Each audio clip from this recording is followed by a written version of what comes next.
Cause I'm about that. Cause I'm about that.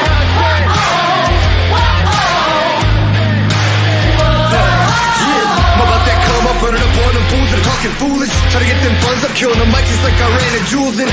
Y'all gonna get done up front, knowing that kid with an attitude. But you can't really blame this motherfucker, do what he had to do. I'm about that cash flipping, I'm getting it on and off the market. Not about that VIP, not me, not never been a fan of carpets. All about that RIP for all of my Jesus gone departed. All about that business when I started, I'm about that.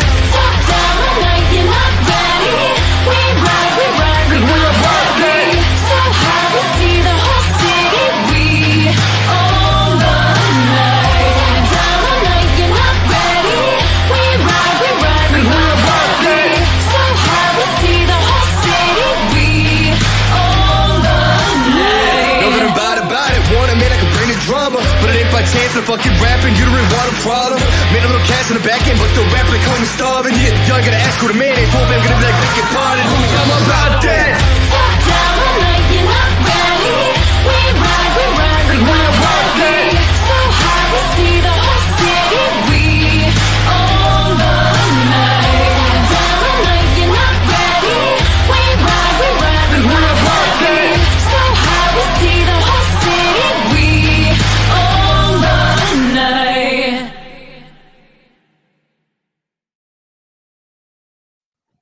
What's up, everybody, and welcome to a Monday edition of the Ysn Power Hour. DJ Yoakley with you, Billy Mack next to me, Richie Giuliano.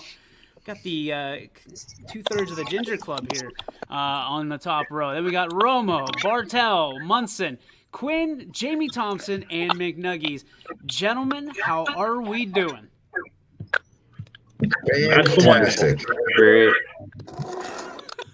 Fantastic. And then Munson, you said good for a Monday? It's a magical Monday. Oh, it is a magical Monday. You know why? Because number one, I don't even know how to begin. You want to think we were at the bottom of the barrel sometime earlier this year for National Days? It's National Scrapple Day. Does anybody have an idea of what Scrapple is? It is a mush of pork scraps and trimmings combined with cornmeal and wheat flour. Way to look it up, Richie. That's from Wikipedia. Nice Not job, a reliable Rich. source. Nice. Not a reliable That's your reliable source.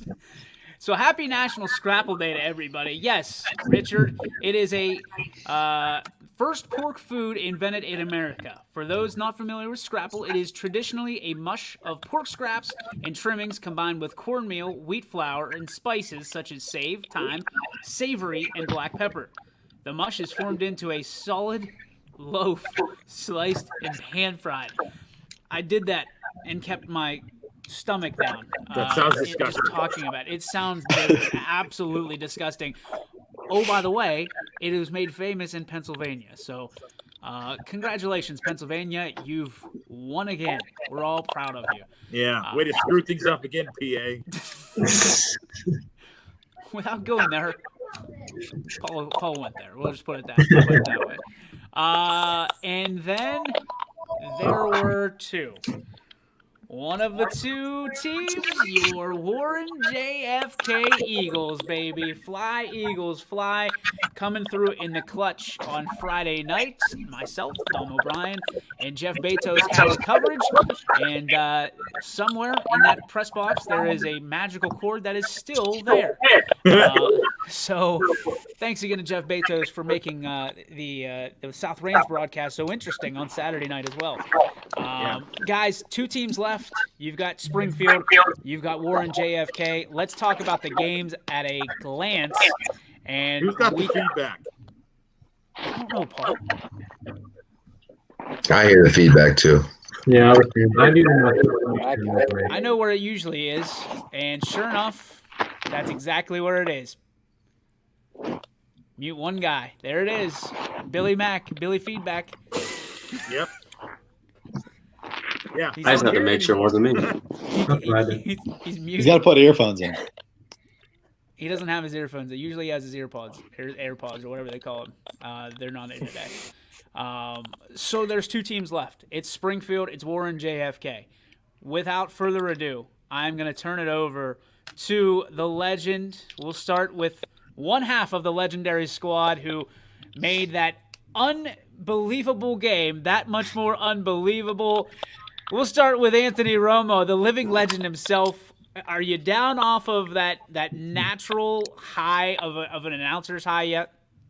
No, the adrenaline is still rushing through my body. It's been 3 days, and I just can't believe that we were put in that position to call that.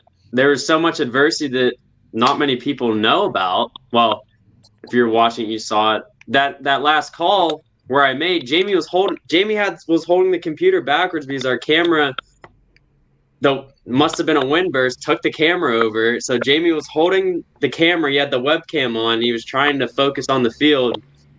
But hey, we made it happen. Springfield's moving on. Big game this Saturday night against Fort Fry. So a question for you, Anthony, with all that being said, and we'll get to Jamie's heroism here in a minute, but that last play, what was going through your head? I mean, as an announcer, all we got to do is call it, right? We talk about what is happening on the field, but if you, and I've listened to it probably about 300 times, if you listen closely to your tonality, you were getting excited before the ball was even caught. Talk to me about what you saw and the excitement level and where you took it. Okay, so coming into that drive, so Norwayne scored with 36 seconds left, and Springfield had moved the ball down the field pretty easily. Jamie and I had known that. And we know they have Clay Medbeck, who's arguably the best kicker in the area. So we knew that they were probably going to put themselves in a position to at least tie the game. They were down by 3. Medved hit. I already know he's hit a field goal at least 50 yards this year. So we thought if they'd gotten that about 35-yard line range that they'd give him a chance. And then they had 2 quick plays. One to Clayton Nesbeth got out of bounds. Another throw to Clay Medved, who stayed in bounds. It was an interesting call. Seemed like he got pulled down by the horse collar, but there was no call, so Coach Guerrero had to call his last timeout right there. So we're thinking it's going to have to be another quick out route, get out of bounds, set Clay up. Well, we see Lucas Yama come in motion. Ball gets tossed to him. Then he tosses it to Nick Slyke, who tosses it back to Bo Brungard. And when he tosses it back, I see Yama coming on this wheel route, and there is nobody by him. And I'm starting to jump up a little bit because, this has potential right here. He's wide open. And then what a lot of people didn't see and what Mike pointed out to me was when Slyke tossed it back, he kept running and he blocked this kid that was screaming off the edge. And if Bo gets sacked in that situation, the clock is ticking. There's about 10 seconds left. Springfield has no timeouts. The game may be over. I mean, you're going to have to try to scramble, get everyone back to the line, make sure they're set up, try to get a spike. But Bo Brungard, for who knows how many times, he never disappoints in the big situations. He always comes through. And he did again, found Lucas wide open in that corner of the end zone. I don't know how he held on to that. I would have dropped that ball.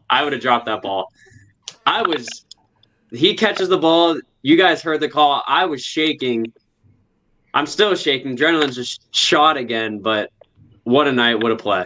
Coach Seidel saying, interesting note, they ran the exact same play against Anna in the state championship last year for a touchdown. So yeah, towards the end of the second quarter. It's not unfamiliar if you're watching Springfield tape, so maybe that's something Norwayne should have seen coming. But even still, in the heat of the moment like that with 11 seconds, the guts, and someone called it out right in the broadcast, the guts that it takes to have that play call and execute like that. Jamie, start first with, I mean, Romo kind of said what happened. The camera fell over with a wind burst because we were on top of the press box for the first time this year. A wind, we knew it's always windy the higher you get, but naturally the camera goes down, and the hero that you are figured it out some way, somehow, make sure this not only broadcast stays on the air, but get a visual for everybody to turn it around. And yes, it felt like you were on top of Stambaugh Stadium, but regardless, you got the job done. It's 5 stars for you, young man. It was crazy, it really was. I mean, I've never had that happen before, and it just so had to happen on the most important drive of the entire season, probably across the network. I don't know what happened. Like you said, it must have been a wind gust from the fan, just knocked it down. I mean, the thing goes down. We put it back up. We're trying to get it going. It goes black, so we automatically switch the audio. And I just gave Remo the reins. Remo went all out. It was all him on that last call, and we were just trying to figure out something to happen. So I think Brian logged on, and he was trying to fix stuff. And when he switched to the webcam, and I kind of saw it, I was like, "Oh, dude, we're just gonna have to go with that. We're gonna have to flip it around if this thing can't go back up." So yeah, as soon as it went down and we couldn't get it back going, I picked it up, I flipped it around. And if you watch the show, I kind of shimmy around a little bit. I was dead still. I was not moving at all. I couldn't even tell you what happened on the 3 plays before. I have no idea because I was so locked in on just trying to figure out what was going on. It was insane. And the thing that I talked to Mike Ackelson after the game on my way home, and I just discussed it with him, and he said, "Listen, the thing that most people don't realize, and they never will unless they are in the business of live entertainment and live events, is that when you're doing something live and there's no production, like there's no what we call in the business in the can stuff, and we don't have that, anything can happen, and we're at the mercy of."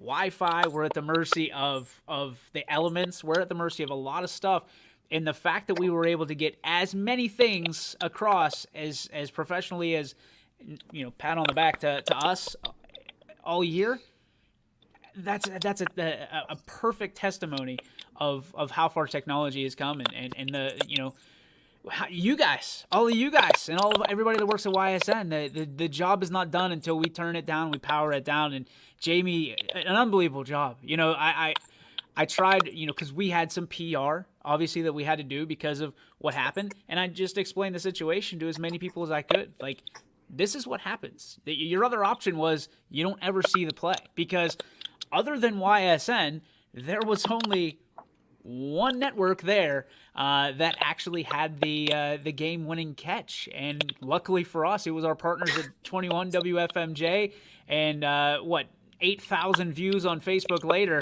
Romo and Thompson are probably living legends with that beautifully shot game by Josh Fitch. I mean, he was in the end zone. He had everything locked in, went right to his camera, and it's really cool. So kudos to you guys, and it sounds like, and double checking, we will have you guys down in Zanesville on Saturday, correct? Correct. I'm all in, man. I'm all in. Like I said, doesn't matter where it's at. Austin, Texas, San Diego, California. You let us know. We're there. All right. We'll have pregame as well as your guys' call during the Saturday game. And you don't have to worry about a camera because it's going to be audio only. Spectrum will have the call, but I'm sure we will have some highlights to match up to those calls. Romo, what's up? And I'd just like to add that Jamie and I, we kind of pride ourselves on how we face adversity with our broadcast, because not a lot of people know, but I don't know if we've ever had a football game or basketball game, soccer game go well without at least one issue, whether it's the MIFI, the camera, something always goes wrong. So we know how to fix a lot of this stuff now, but even in a situation like that, thank you, Kate, even in a situation like that, where we didn't even notice until after the game on the car ride home, we were thinking, why didn't that camera come back up? Well, we noticed with the program that we run, that we stream on, usually you have to end the stream, close the whole thing, and then the camera will start working. And we didn't notice that until the way home. And what you added about Josh Fitch's camera work, I had brought that up with Jamie after the touchdown when we went to break. I was like, wow, I can't wait to see that, because I saw a couple plays before I glanced, and I saw he was in the corner of the end zone. Right place, right time. Always. And it always just, I mean, Mike and I have talked about it. We talked about it at length on Saturday night. But he said that's why you never stop shooting. It'd be easy when Springfield was up 10, right, to just pack it up and head back. And Josh never stopped shooting. And Mike told him, he said, hey, just keep that thing on record, because at the end of the day, that will be something that they replay over and over and over again for the rest of their lives. Whether they win state or not, there's not. I'm just going to go out on a limb and say there's probably not going to be a more exciting play than that for the rest of the year. But let's hope that if there is, it goes in Springfield's way. So great job, and you will have something that lasts forever here on YSN and, of course, with people in Springfield. So congratulations, boys. The other game, Warren JFK, well, they just kept on rolling. They started and did not take the foot off the gas, and they pumped their way into the state semifinal games. And let me tell you what, we talk about Cam Hollabaugh, we talk about Jesse Likens, we talk about the defensive unit of Warren JFK. They have arrived, and people were waiting for the coming out party. They were waiting for JFK. Well, if they play this team, they play this team, then they don't have the advantage. They don't care at this point. Ladies and gentlemen, they don't care because they're going to match up with anybody that is in their way. They are a team of destiny on the way to a championship. So congratulations to Warren JFK. Another game that we will have on Friday night from Massillon. Myself, Dom O'Brien, will have the call. Audio only, as Spectrum will have it, but we will certainly have the highlights. And, of course, the pregame show and the postgame show live from Massillon, Washington High School. So that is the game plan for us. Guys, your weekend. Let's talk about where you were watching it on YSN and kind of what you took away from the weekend. Mac, we'll start with you. Hang on one second. There you go. I thought YSN had a pretty great weekend. I think it's pretty awesome when you had 5, Valley schools that are playing for a regional championship. That's a pretty big deal. Unfortunately, we got only 2 of the 5 that are advancing, but overall it was a fantastic weekend. Had some good calls. Going viral right now. We've had some good football teams and some unfortunate things with some COVID tracing things that kind of kept other teams at bay. But nevertheless, you were there. You had a chance to win. You played the game. So, Richie, it was a great weekend. You had a chance to call a game on Friday night. Yeah, unfortunately, I got 2 losses this weekend in Canfield and Ursuline, but. You know what? I'm proud of the teams that we had on YSN in the regional final, like Matt kind of alluded to. Ursuline was out their whole starting position. I mean, they had their quarterback, backup quarterback, both running backs, a big defensive lineman. They still battled. They were down 7-0 at half, and then Mentor Lake Catholic kind of broke it open in the third. And Canfield had a great season as well. They end up 9-1, lost to what I think is the best team in the state in Charter. They run that wing T, which Jamie and Romo will see this weekend. So, it was a good weekend. And after coming back Saturday on the car ride home with Quinn, we were watching the Springfield game. So that was a really cool moment. We kind of pulled over in the cul-de-sac and we were watching the final 2 minutes, and it was just great to see. Let's go down to Ty. Were you able to take in any football this weekend? Yeah, I was. I've watched I watched that Springfield highlight too, and I was watching a little bit of the game as well. And that was a great call, Romo, by the way. But yeah, I was paying attention to Springfield primarily, a little bit of JFK too. But yeah, like I said last week, Springfield's the one team I think I thought out of the 5 that I really can see coming away with the state championship this year. Muncie, we were in Menor, and things didn't go our way, but the Raiders put up a fight. They would not go away.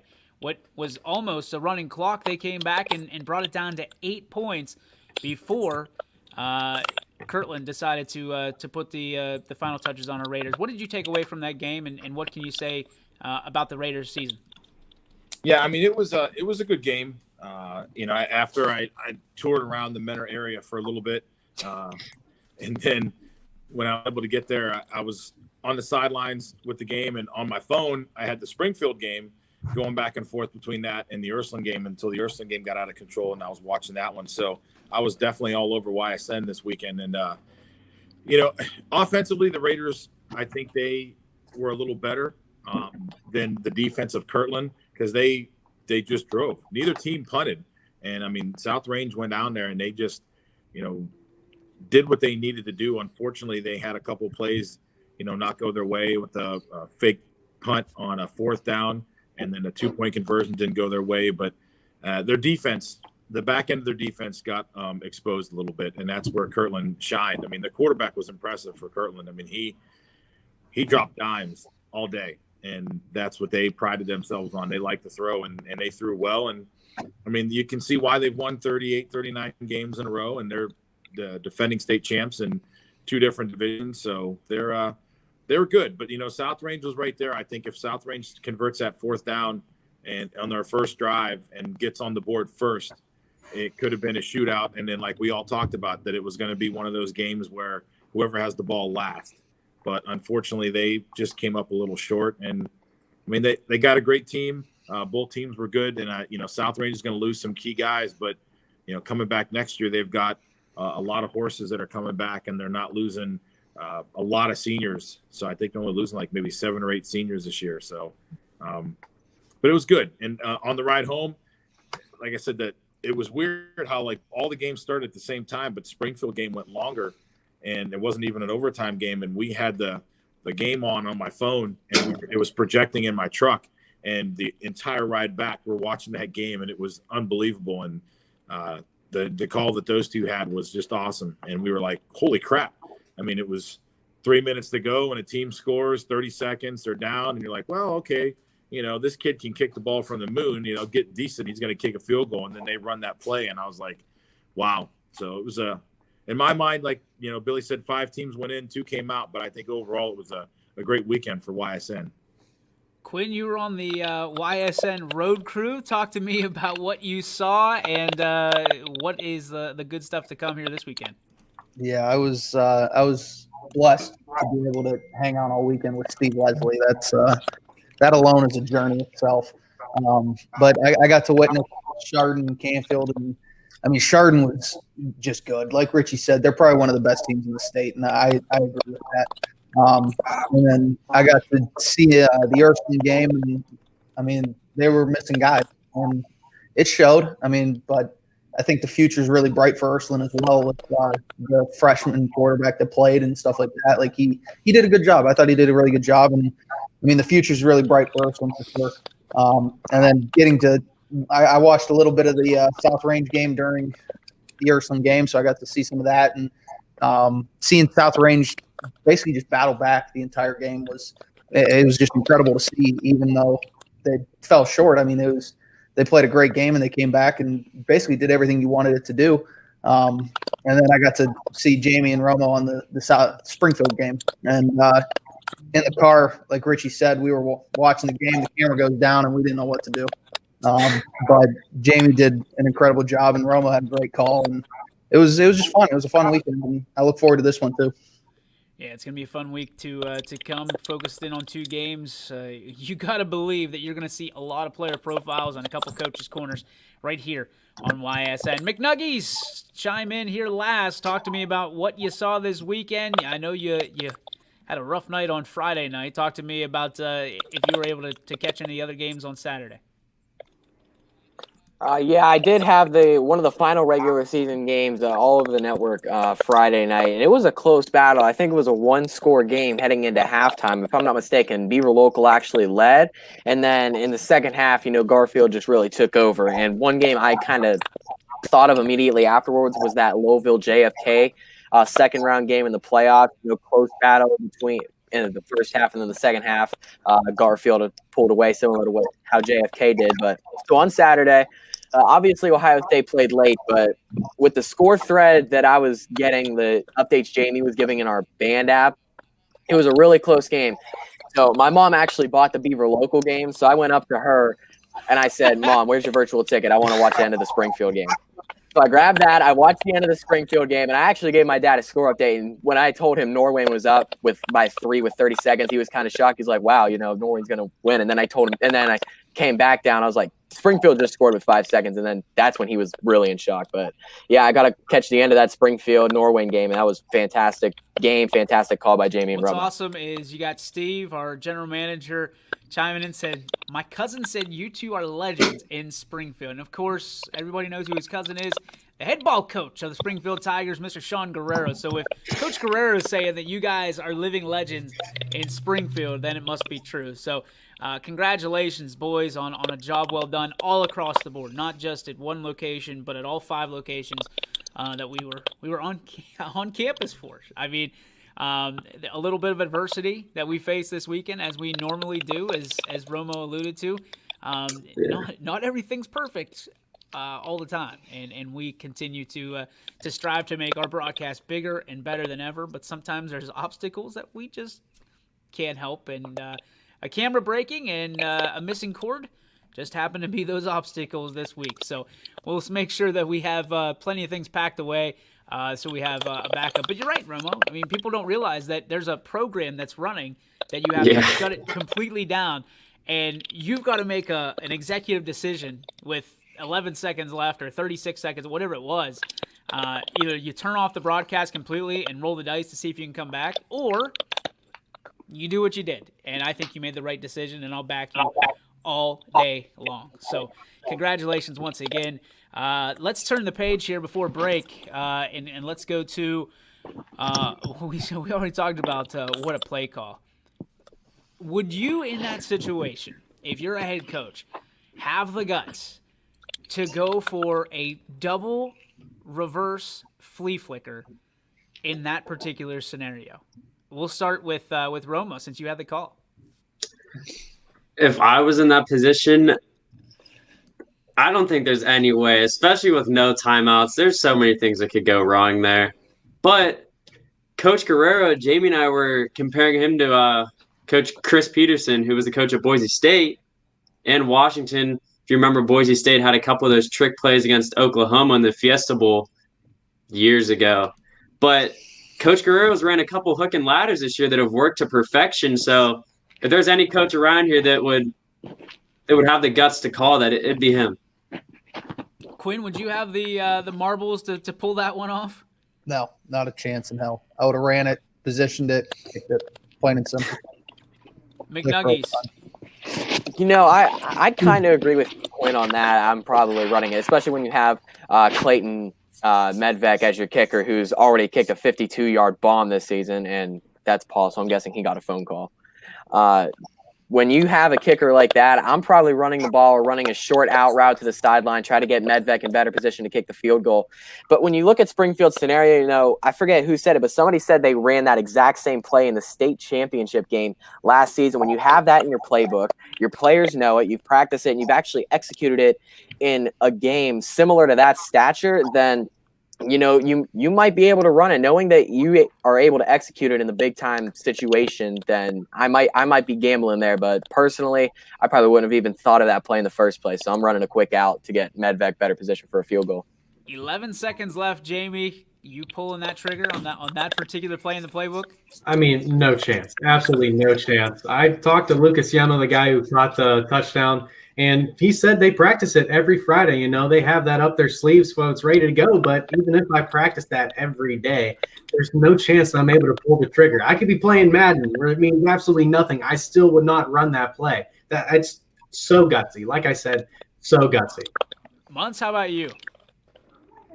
Yeah, I mean, they know it. It's one of the plays that they like to run, and they've done it successfully in the past. And I mean, Brungard, he's a riverboat gambler, and in that moment, he trusts the ball in the hands of those guys, and especially his son, and knows, listen, if we don't get it, we're still within distance to, tie this game up. So, yeah, might as well go for it. If you know what you're doing, why not? Ty, you got 11 seconds. You pull that play call out of the playbook? You're muted. I don't know if I'd personally do it, but the guts of Coach Guerrero, it's incredible. And I mean, when playoffs come around, man, you got to pull out all the stops.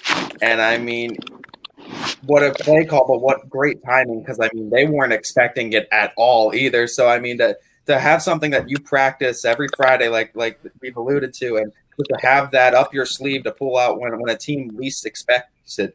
I mean, just like you said, just what a play call. And I mean, I think going into overtime, though, I mean, if you kick that field goal, you don't know what could happen. I mean, we've seen many overtime games where not necessarily the better team won. It's all about who gets the ball first and how that plays out. So, I mean, I think Springfield in that situation, I thought it was obviously the better play call, the right play call, but I don't know if I'd be the one that would pull the trigger on that play call. Coach Seidel saying so much faith in your guys. A call like that can motivate going forward. Still a huge call. And Richie, do you feel like, I mean, this is a play that'll probably be looked at for the next year, let alone the next week. Talk to me about how that play call alone can keep these guys just absolutely amped up beyond belief heading into their next game. Yeah, I mean, look how much momentum that creates. I mean, like you said, there's 8,000 views on Facebook. Everybody knows about it. I mean, the hype around the city with the announcing crew and Jamie and Romo, and now the players on the field and 21 and all the coverage they got for that game. I mean, there's just so much hype around that one play, and it's a game-winning play. You know, it sends you to that state semifinal game. I mean, that's a dream for these kids. And you know what? They've been there before, but I think this game, coming from behind in the last 30 seconds, means a lot more than it did in the regional final a year ago. So I think they're really going to be amped up and ready to play on, what is it, Friday night? Is it Friday or Saturday night? Saturday night. In Zanesville, yep. Mac, your opinion for this one? Somebody using a chainsaw or something. Somebody needs a construction permit. Don't worry about what's going on over here. Go ahead. It might be Jeff Bezos getting chopped up in little pieces right now. The jinx he put on my Irish. Just make sure he brings back my cord before you cut him up there, Mom. Can't guarantee nothing. I like the call. I mean, listen, when I was coaching, we used to do this on walkthroughs. We'd have our crazy plays that maybe we would run, maybe we wouldn't run, but we would practice them every Friday, or probably more Thursday during walkthrough, and just to kind of go through the motions with shorts and a t-shirt and a helmet on, and you never know when those opportunities come up, and it's always the head coach decision. You don't bring it up. Coaches don't bring it up. It's the head coach's decision all the way through. So that way it's, hey, you didn't coerce me into making that decision. It was the head coach's decision. And because at the end of the day, he's the one that's got to be responsible for it.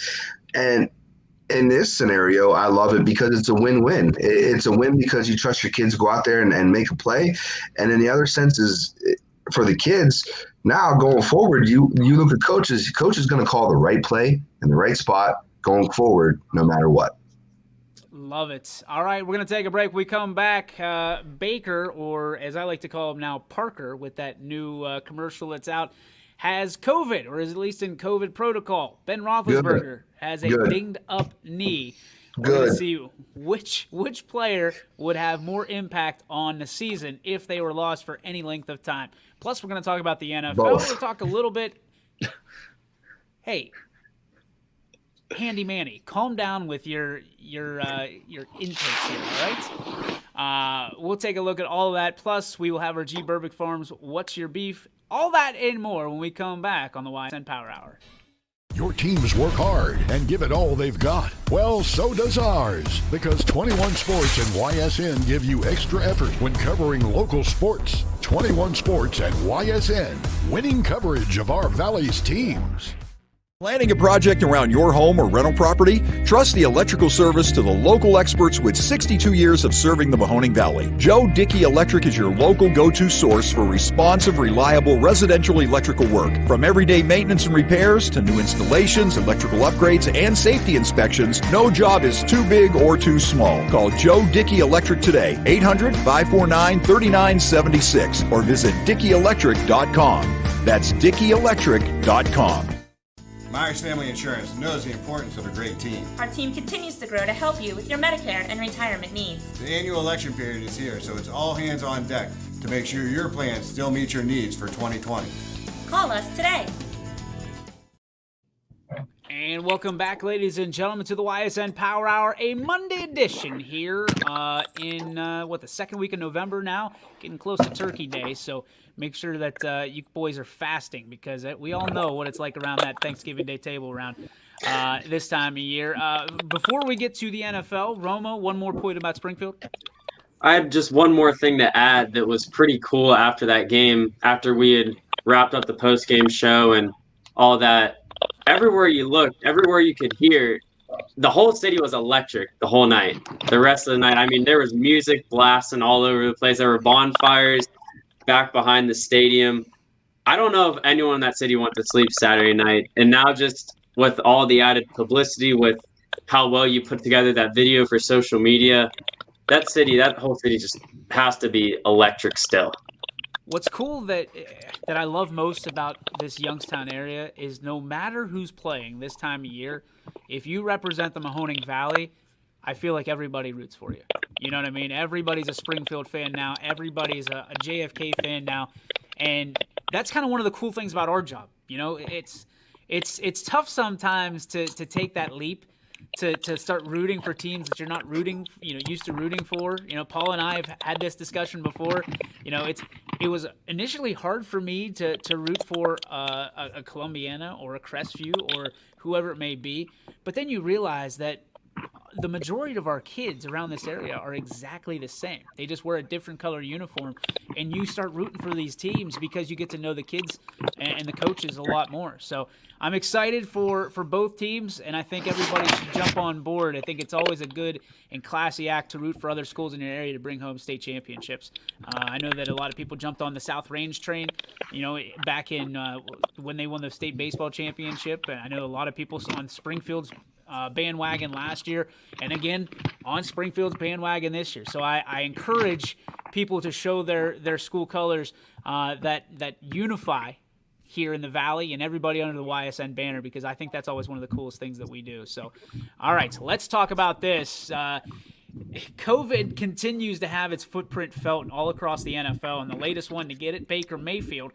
And my question becomes, if anybody saw the Steelers game yesterday, Big Ben goes down right before halftime, goes into the locker room with a knee injury, comes back out on his majestic steed like he always does the night to come in and save the game for the Steelers.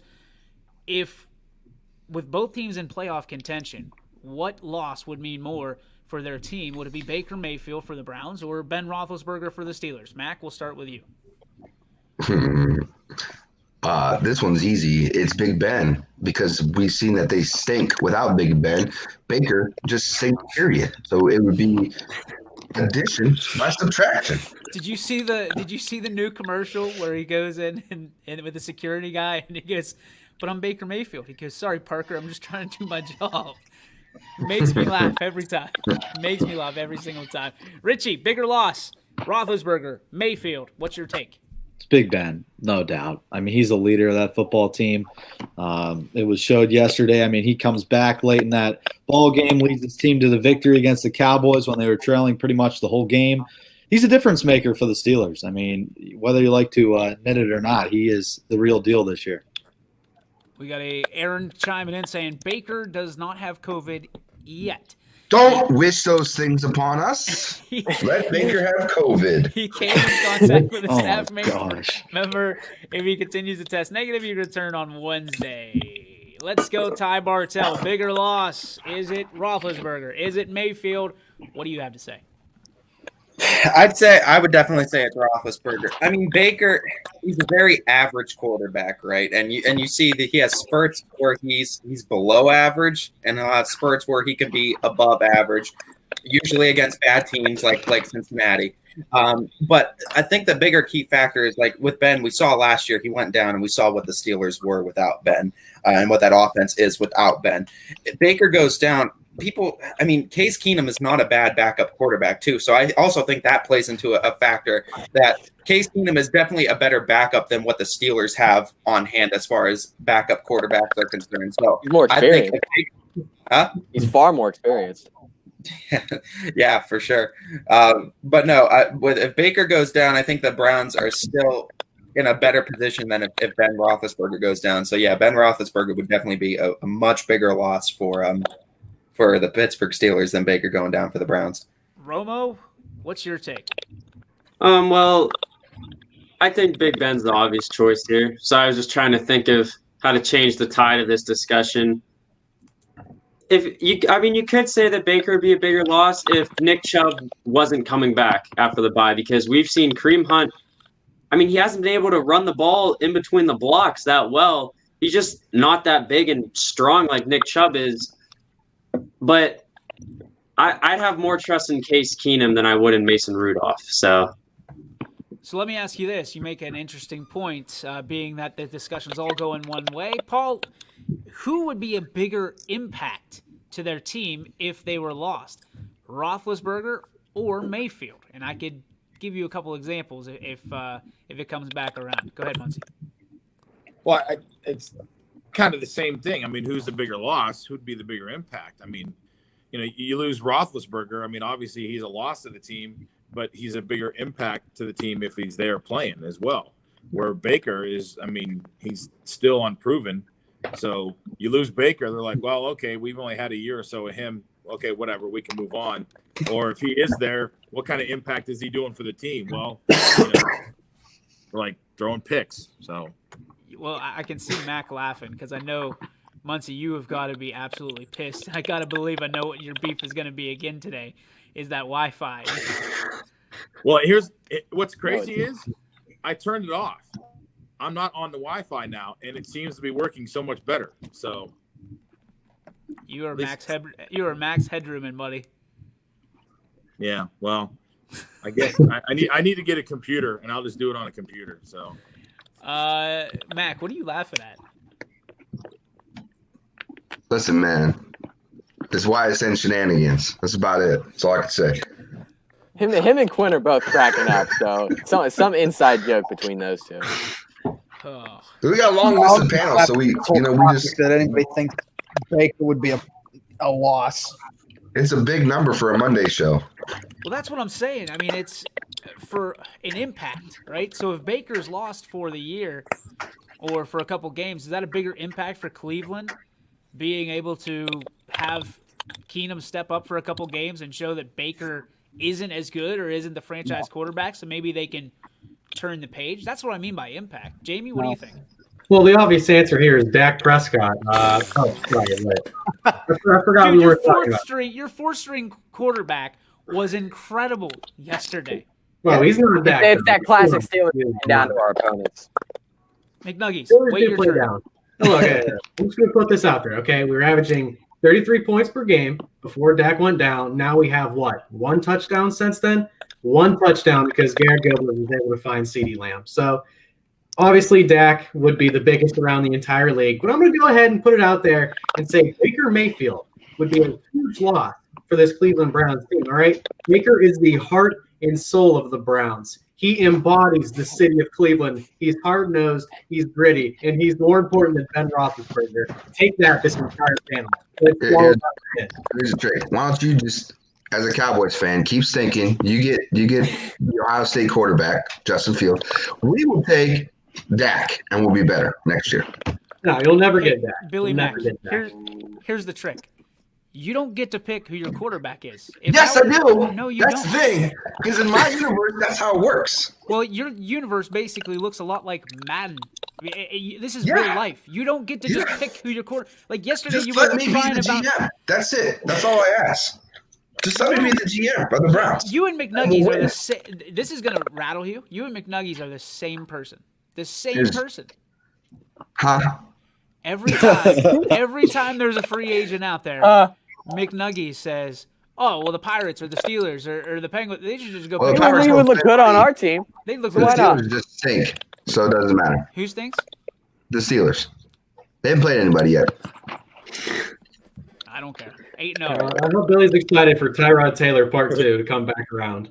Yeah, they're gonna patch up the hole in his chest, and he'll be back on the Browns. He came in for a couple. He came in for a couple plays yesterday. Yeah, he was in there for the 2-point conversion because Herbert, I think he went down. Yesterday, yeah, he got hit in the head. Yesterday was Teddy Two Gloves that Billy wanted on his team. Today it's Dak Prescott. I mean, he just anybody. Yeah, I would take Teddy Tomorrow's too. gonna be Drew Lock. I would take him. Oh, unbelievable. All right, McNuggies. Here's your warning out in YSN land. McNuggies is about to speak for about 3 minutes about the Steelers, about the Browns. No, he's not. So here it comes. McNuggies, well, I'll give you complete platform. All right. Obviously, Big Ben's the answer here. I mean, you have to look at what happened last year when Big Ben went out. This team is not too different than roster-wise, at least, than this year. With you got the addition of Claypool, and that's really about it. I don't care, Jeff. This is NFL. Okay, we're a step above now. Big Ben Roethlisberger has already, in 8 games, gotten as many wins as this Steelers team got last year.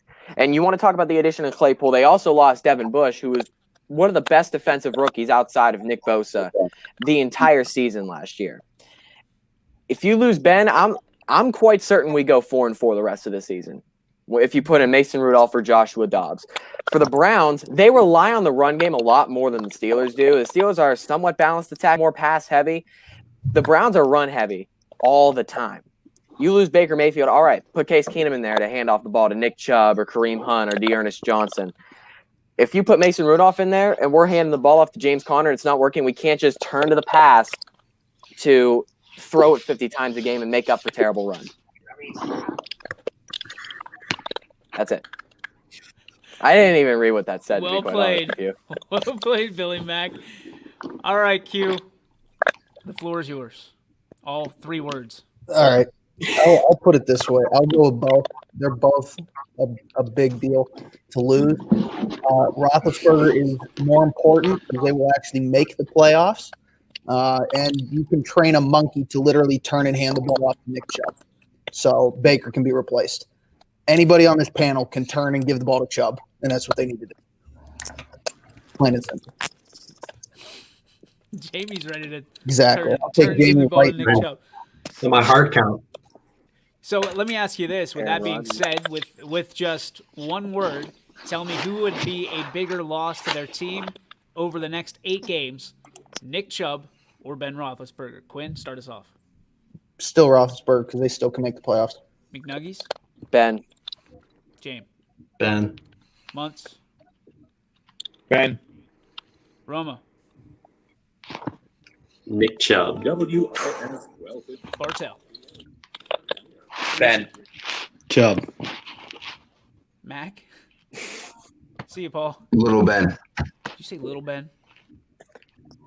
Talking about some practice squad player on the Browns or something? Eat every bit of the word big. Purgatory. He's talking about Ben DiNucci. Purgatory Oh, for Mac. Purgatory. You don't call him Little Ben. I don't care if you don't think that he's an impact player or whatever. He wants to bash the Steelers. You don't call him Little Ben. You'd have some respect even for looks him. Ben. He just looks big. Yes, he does. He's 900 pounds. Still throw the ball better than any Browns quarterback ever. Purgatory for Quinn. Purgatory. Purgatory. Lock him up. All right. Let's get these guys back in. It's enough shenanigans here. I'm sleeping. All right. All right. Look at Matt. You're off. You're off on parole here, boys. I don't want to hear that ever again. But I'm going to say this because they were going to text. I saw Billy's. He was going to text. Roethlisberger's a fat ass. Purgatory. Purgatory. It's so true. He is a fat ass. So did Paul get Purgatory. Purgatory. I just heard Quinn say, he's fat. This is ridiculous. He's big. DJ, that was a nice trick. I want to learn how to put Mac in purgatory. Well, it starts with StreamYard, and then you just go from there. Kate, I'd be happy to teach you how to use this. All right, let's go with this. There's some more news out there involving COVID. I want to talk to you guys quickly about this one. LSU versus... Who's calling in? He's calling in. Billy's calling in. Let's see if Quinn... Quinn in purgatory. Go ahead. Good job, Quinn. Purgatory. All right, let's LSU Alabama game in jeopardy. LSU is coming in quarantined a bunch of their players. What would this game do for the entire college football atmosphere? The entire the entire whatever it's I'm lost for words. The optics of college football, I guess. The landscape. Thank you, McNuggies. Let's start with you. You're one of the biggest college football fans on this panel. What do you think this would do if that game doesn't happen? Absolutely nothing. This is not 1 versus 2 in the AP poll. This is not 2 versus 3. This is not the biggest matchup of the year like it was last year. This is an Alabama team which is number 1 in the country right now with Clemson's loss at Notre Dame, with one of the most offensively innovative teams and one of the best offenses in the entire nation, whether their defense is good or not, going up against an LSU team which has gone into full rebuild mode. They're on their backup quarterback from Miles Brennan compared to Joe Burrow. They lost so many players last year. Jamar Chase, the one bright spot they had coming back, has opted out of the season, and he's not even playing this entire year. This LSU team has looked absolutely horrendous this season. Alabama has Be been careful. amazing. Uncle Bo might be watching. What? Be careful. Uncle Bo might be watching when you say LSU's terrible. They are. He's not lying. They are. They aren't even a tenth. They are not a tenth of what they were last year. Alabama would slaughter them, would send them into oblivion. They wouldn't even be able to step on the field with a single shred of dignity if they played this game. I think they purposely put these players into quarantine so they didn't have to play Alabama. That's enough. I'm kidding. That's a joke. That's enough That's a right joke. there. All right. Look at this guy, Captain Steel Cage, Jeff Bezos, off of a bunch of school desks says Big Ben found Jesus. Raise your hand. No, that's actually me texting as Jeff Bezos. I was gonna say, raise your hand if you think Jeff Bezos needs to find Jesus real quick, because my man is. You want to talk about purgatory? He is gonna be in YSN purgatory faster than any human ever. Aaron saying, "You want me to help you get your stuff?" Auburn, Mississippi State got canceled as well, and Texas A&M suspended activities. SEC done. This is just the world that we live in. It's just be okay with the idea of things getting canceled, last second or not. It's just that's just the world we're living in right now. You take the risk to play, and which is what we all want as fans, and for YSN too, is you got to be okay with the idea of games being canceled. I mean, I'm all for protective protocol, but how do you operate a league or a conference or everything By the seat of your pants, basically. Like, I think the OHSA has it right. I mean, mark the date on the calendar for me saying that, but I think that if you're have COVID, you're done. You're out. So I think that's what if you've got to cancel one game, you got to cancel the rest of the season. And I feel bad saying that, but it is what it is. I think that eliminates some of the majority of problems for everybody. So thoughts about the LSU-Alabama game? Does anybody think that it's a major hit on college football? I mean, the game itself isn't that big of a hit because, like McNuggy said, LSU isn't very good, but these are two big-name programs. And if you're a true college football fan, this could kind of shake you to your core, man. I mean, with what Moser said, he said A&M suspended, Auburn, Mississippi State getting canceled. A&M's ranked number 5 right now, so that'd be huge if you start losing these teams left and right. But thankfully for the SEC, they already kind of have the resume in. If this were to happen to Ohio State, they'd be done. Let's turn the page on it real quick, and let's talk about college hoops because I promised Quinn we would. Gonzaga, ranked number 1 in the AP preseason hoops poll. Quinn, lead us on this discussion. You don't like it. Yo, they stink. Well, I'm glad we talk about things that you like to talk about. What is it, the WCC or something like that? They're terrible. West Coast Conference. Yeah, it's some garbage. I mean, they don't play anybody. That's why they're always 32-1 going into the tournament, and then they get their ass kicked by a team that's good. They stink. National championship. You rank that high. Other than that, looking at the rankings. I mean, how are they number 1 when Duke went out and paid all those guys to come in there and play from the McDonald's All-American? Like, that's what I don't understand. No, it's bad. The preseason rankings are always a joke. So don't look into it. Was that a jab or a haymaker, Billy? It was just a jab. It's early in the season. So when you get started, you can't throw the haymakers early. Does anybody put any stock in a Gonzaga being number 1 this early? Nope. Doesn't mean anything. Doesn't mean anything. They still have some good players. Is good, man. Jalen Suggs is good. They'll stay at number 1 the whole It's Gonzaga's man. You know who's good? They still got Petrusev, Timmy. North Carolina. North Carolina. Thank you. Bringing in Caleb Love. You're getting Garrison Brooks back. You got Armando Baycott back. Leaky Black. You just ranked number 16. You're out of your freaking minds. That's a top 10 team at least. Youngstown State's. We want to talk about. I was going to say we want to talk about local. Youngstown State's going to have a really good men's basketball team this year. And women's. Really good. And women's, yeah, they're returning a lot of seniors. They're going to be a very good basketball team to watch. They play great defense. They just got to get that offensive. Honest question for sure. to this panel: if YSU goes to the big dance in both men's and women's, in the NCAA. They go to the tournament. Does this place burn to the ground? Yes. Yes. Oh, yes. Oh, 100%. Which would be great because then we could move it to We Bournemouth. should start covering those games on YSN, I'm not man. saying this place. I'm saying Youngstown. If this place ever does burn down for some reason, there's going to be an arson officer at Billy Mack's doorstep. I'm tired. I'm tired It of ain't gonna driving be East me. Palestine. It's gonna be I Jeff. love Stream City. I don't know what you're talking about. It's just too far to get there. That's all. Well, we're talking to Southwest about picking up some flights from Boardman, so you'll be happy. So That'd be great. all right, I heard they had some great deals. That is going to do it for the regular portion of the YSN Power Hour. You know what it's time for? It is time. Ouch! I just hit my elbow. It is time for the Cheaper Big Farms. What's your beef? You know how we play it. You can highlight something that happened great over the weekend, today, whatever's on your mind. You can highlight it. It could be good beef, or it can obviously be bad beef as well. They only have good beef at G. Burbick Farms. You can get it too by going to gburbickfarms.com. Their farm, your freezer. Make it happen. The holiday's right around the corner, so make sure you have the best beef on your table when you're serving it up hot to your family and friends here this holiday season. All right, McNuggies, what is your G. Burbick Farms beef?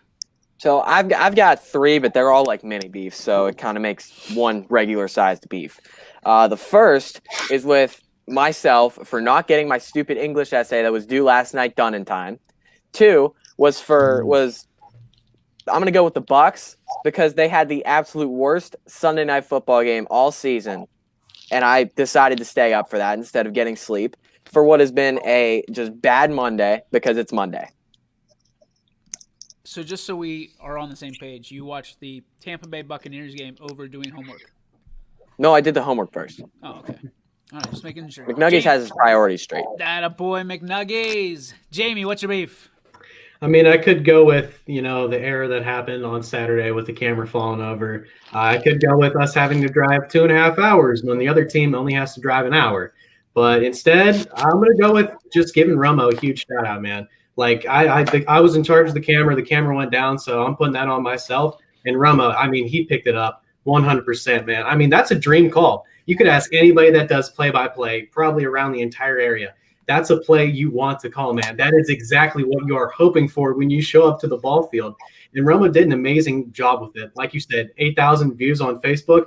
Yeah, the play's sweet, but the little noise in the background there, that's going to add it a little bit to you. So, Romo, you did a great job, man. I mean, I really can't commend you for anything more than that. You're amazing. I'm so happy to have you as my partner. I'm lucky, man. You did a great job. Thank you.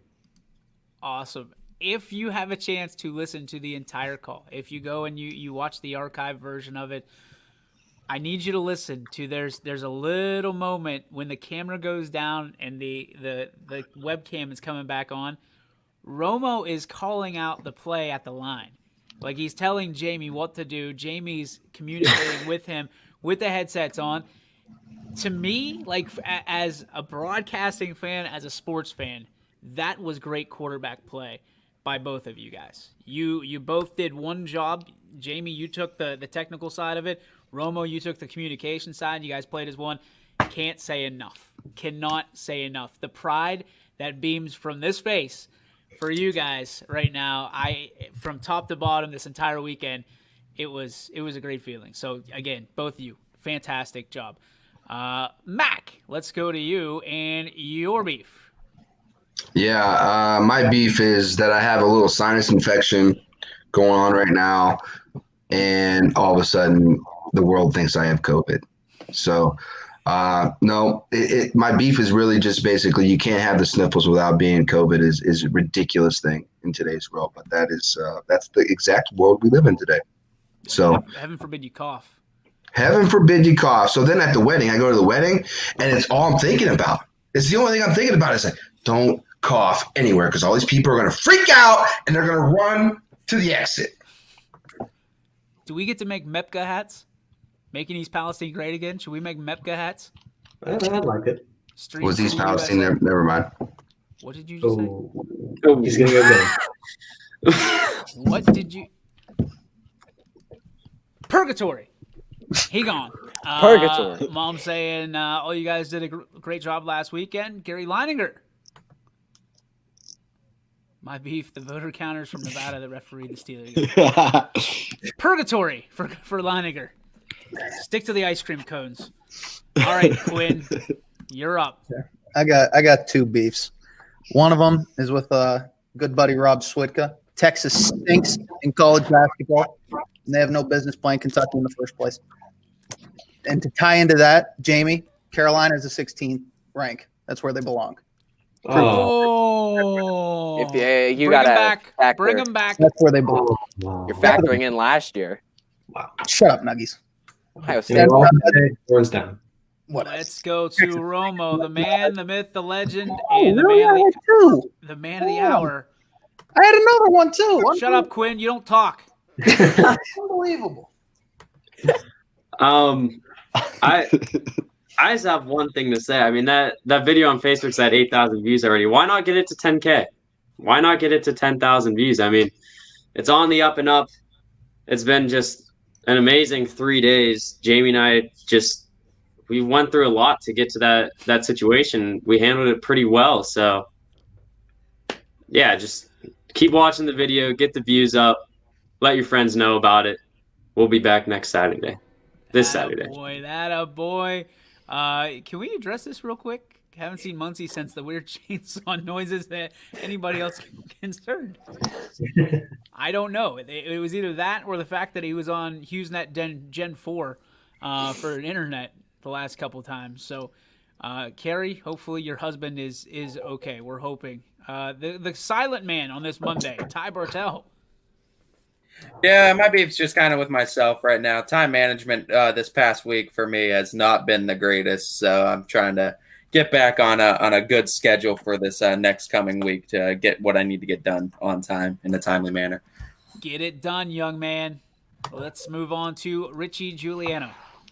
My beef is, I'm really just getting sick of all the COVID stuff and how it's impacting these playoff games. I was just reading on Twitter, another soccer game got canceled because of COVID. And, I understand it. Like, I understand the safety and everything, but I'm just really sick of COVID itself. And, it's demoralizing when you think about it. Doing the Ursuline game, they were missing 6 guys, and it's just demoralizing. It really is, just taking away hopes and dreams of these young players, and it's just sad to see. Yeah, I'm with you on that. My beef is going to come down to, I feel like I continue to go around where I need to be going around and not calling anybody out. And, if you know, you know, then if you don't, then it's kind of a question mark. But I got to say, I'm getting tired of beating around the bush. At some point, if this particular person doesn't stop throwing shade, if this particular person or company doesn't stop throwing, jabs, then we're going to have to come after you. And I'm not saying that as a bully or to promote violence or anything like that, but you're going to get the full force. You haven't felt it yet, and you're about to. And you have been walking a fine line for a long period of time. And it's about time that, quite honestly, you get bent over a knee and get what's coming your way. Because I am so tired of dealing with your crap on a regular basis, whether you're coming at me, my company, my teammates, our sponsors. You're doing exactly what we're doing we respect you. We respect the fact that you want to be competition for us. But don't take that respect as a fact that we fear you, because we don't. We don't fear anybody. And I'll say that with complete, utter honesty and certainty, and again, the utmost respect. But I will say this: if you keep pushing the envelope, we're going to smack your hand, and you're going to feel it. I can promise you that. So that is my beef. Do not mistake our kindness for weakness. I will tell you that. And just get that kid a rattler so he can have something to play with. Dude, it's getting to be that point. The morning beacon. No, it's not the morning beacon. It's reliable sources. And if you know, then you know. And if you don't, look it up, because it's not hard to figure out. Because it's getting really close to the point where we've got to start making something happen because I'm getting really sick of it. And I try not to even look, but when it's brought to our front doorstep, guys, what do? At one point, we got to make a play. So that's what we do. We make plays, and Jamie and Anthony and the entire staff here making plays all weekend long, and we'll continue to do it this week. Join us tomorrow from 3 to 4 on the YSN Power Hour. We'll have more to talk about. We'll have continued coverage of Springfield and Warren JFK. We'll be doing a JFK interview tonight with Cam Hollabaugh. Looking forward to that. We'll have interviews all throughout the week with your Tigers and your Eagles, including the Coaches' Corners. And guys, until next time, say so long. Jeff Bezos is a scumbag.